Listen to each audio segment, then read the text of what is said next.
ज्ञान एकता की ओर ले जाता है, लेकिन अज्ञान विविधता की ओर। भगवान सभी पुरुषों में है, लेकिन सभी पुरुषों में भगवान नहीं है, इसलिए हम पीड़ित हैं। सत्य बताते समय बहुत ही एकाग्र और नम्र होना चाहिए, क्योंकि सत्य के माध्यम से ही भगवान का एहसास किया जा सकता है। अगर तुम पूर्व की ओर जाना चाहते हो तो पश्चिम की ओर मत जाओ। प्यार के माध्यम से त्याग और विवेक स्वाभाविक रूप से प्राप्त हो जाते हैं। बंधन तो मन का है और स्वतंत्रता भी मन की है। यदि आप कहते हैं कि मैं एक मुक्त आत्मा हूँ, मैं परमेश्वर का पुत्र हूँ और वो ही मुझे बांध सकता है, तो तुम निश्चय ही स्वतंत्र हो जाओगे। भगवान के अनेकों नाम हैं और उनको अनेक तरीकों से प्राप्त किया जा सकता है। आप उसको किस नाम से पुकारते हैं और किस तरह से उनकी पूजा करते हैं, यह महत्व नहीं रखता, बल्कि महत्वपूर्ण यह है कि आप उसको अपने अंदर कितना महसूस करते हैं। पवित्र पुस्तकों में बहुत सारी अच्छी बातें पढ़ी जा सकती हैं, लेकिन शायद ही कोई ऐसी पुस्तक होगी जिसे पढ़कर धर्म को बनाया जा सकता है। बीमारी वह टैक्स है जो आत्मा शरीर के लिए चुकाती है, जैसे किराएदार घर के उपयोग के लिए मकान का किराया देता है। संसार के चारों कोनों में यात्रा कीजिए, लेकिन फिर भी आपको कहीं भी कुछ भी नहीं मिलेगा। जो आप प्राप्त करना चाहते हैं वह तो यहीं आपके अंदर विराजमान है। आपको यह महसूस नहीं करना चाहिए कि आपका मार्ग ही एकमात्र सही मार्ग है और अन्य मार्ग गलत हैं। आपको दूसरों के प्रति द्वेष नहीं रखना चाहिए।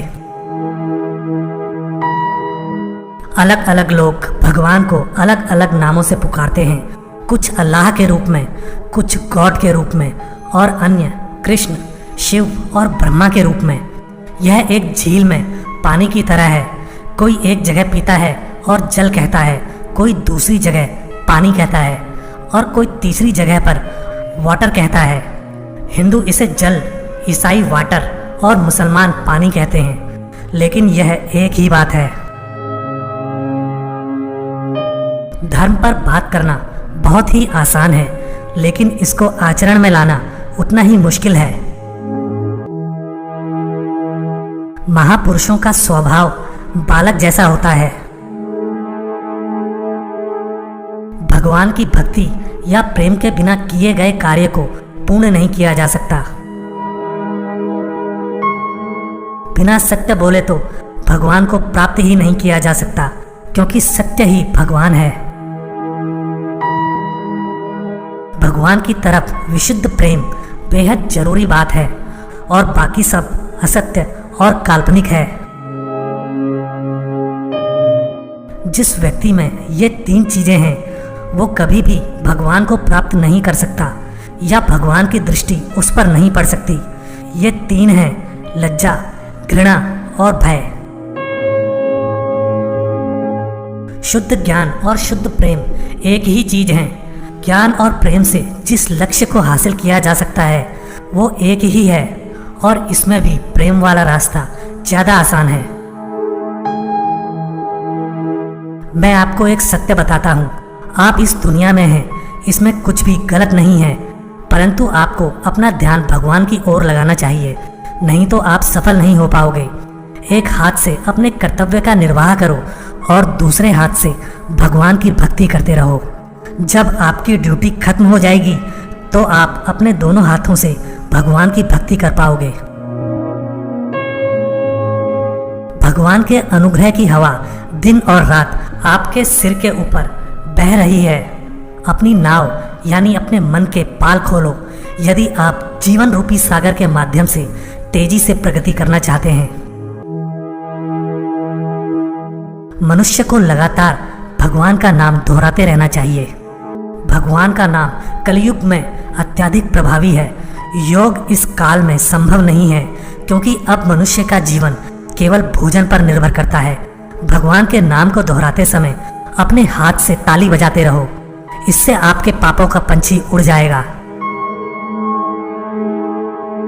वह मनुष्य व्यर्थ ही पैदा होता है जो बहुत ही कठिनाइयों से प्राप्त होने वाले मनुष्य जन्म को यूं ही गवा देता है और अपने पूरे जीवन में भगवान का एहसास करने की कोशिश ही नहीं करता है। जब तक यह जीवन है और तुम जीवित हो, सीखते रहना चाहिए। संसार के विषयों पर ज्ञान सामान्य रूप से मनुष्य को जिद्दी बना देता है। ज्ञान का अभिमान एक बंधन है। जिस मनुष्य ने ईश्वर का साक्षात्कार किया हो वो कभी दूसरे के प्रति क्रूर नहीं बन सकता। ऐसी क्रूरता होना ये उसकी प्रकृति के विरुद्ध की बात है। ऐसे इंसान कभी भी गलत कदम नहीं उठाते और उनके मन में गलत विचार नहीं आते। ज्ञान का जब उदय होता है तब इंसान बाहर की दृष्टि से तो जैसा है वैसा ही रहता है, लेकिन जगत के प्रति उसका समग्र दृष्टिकोण बदल जाता है। जैसे पारस मणि के स्पर्श से लोहे की तलवार स्वर्ण में परिवर्तित हो जाती है। उसका आकार तो पहले की तरह ही रहता है, परंतु अब उसमें मारने वाली शक्ति नहीं रहती और नरम भी हो जाती है। जिस प्रकार मैले दर्पण में सूरज का प्रतिबिंब नहीं पड़ता, उसी प्रकार मलिन अंतःकरण में ईश्वर के प्रकाश का प्रतिबिंब नहीं पड़ सकता। जब हवा चलने लगे तो पंखा चलाना छोड़ देना चाहिए, पर जब ईश्वर की कृपा दृष्टि होने लगे तो प्रार्थना तपस्या नहीं छोड़नी चाहिए। यदि तुम ईश्वर की दी हुई शक्तियों का सदुपयोग नहीं करोगे तो वह अधिक नहीं देगा। इसलिए प्रयत्न आवश्यक है। ईश कृपा के योग्य बनने के लिए भी पुरुषार्थ चाहिए। राजहंस दूध पी लेता है और पानी छोड़ देता है, दूसरे पक्षी ऐसा नहीं कर सकते। इसी प्रकार साधारण पुरुष मोह माया के जाल में फंसकर परमात्मा को नहीं देख सकता, लेकिन परमहंस जैसे मनुष्य ही माया को छोड़कर परमात्मा के दर्शन पाकर दैवीय सुख का अनुभव करते हैं। कर्म के लिए भक्ति का आधार होना आवश्यक है। पानी और उसका बुलबुला एक ही चीज है। उसी प्रकार जीवात्मा और परमात्मा एक ही चीज है। अंतर केवल यह है कि एक परिमित है, दूसरा अनंत है। एक परतंत्र है, दूसरा स्वतंत्र है। लहरें पानी की हैं, क्या पानी लहरों का है?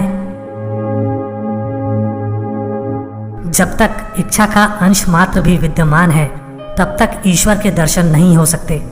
अतएव स्वविवेक द्वारा अपनी छोटी बड़ी इच्छाओं का त्याग कर दो। यह सच है कि भगवान बाघ में भी है, लेकिन हमें जाकर जानवर का सामना नहीं करना चाहिए। तो यह सच है कि भगवान सबसे दुष्ट में भी निवास करते हैं, लेकिन यह उचित नहीं है कि हमें दुष्टों की संगति करनी चाहिए।